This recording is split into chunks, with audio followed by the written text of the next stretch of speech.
special yung deliverable. Okay? So, nandito sa loob si Engineer Sirano, Air Force Engineer, Taba Honda. Tama ba? Okay. So, Engineer, alam namin na itong model unit na ito is about 32 square meter. Okay.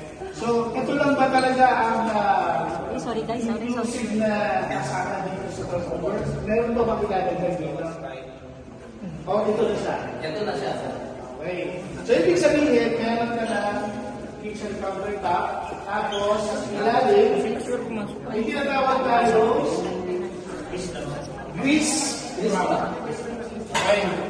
So, itong maganda dito, guys, kapag turnover, may kasama na ditong grease trap. Yan. Pati daga. May na-trap. Okay. So, ang maganda dito, pag pinalagyan mo na namin, pwede mo lagyan refrigerator, then cabinet dito. And of course, we have also, ilaw na ba? Yan. So, complete na din yung fixtures dito sa toilet and bath natin. So, meron ng, ano tawag sa labandino?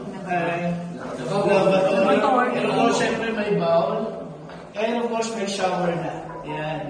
So, lalagyan nyo na lang ng curtain at saka salamin. Yan. And of course, dito sa loob.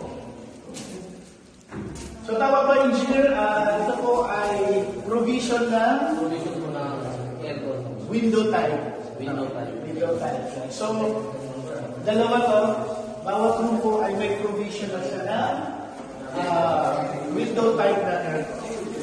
Yun. So, this is our deliverable for 2-bedroom unit dito sa Alta Station.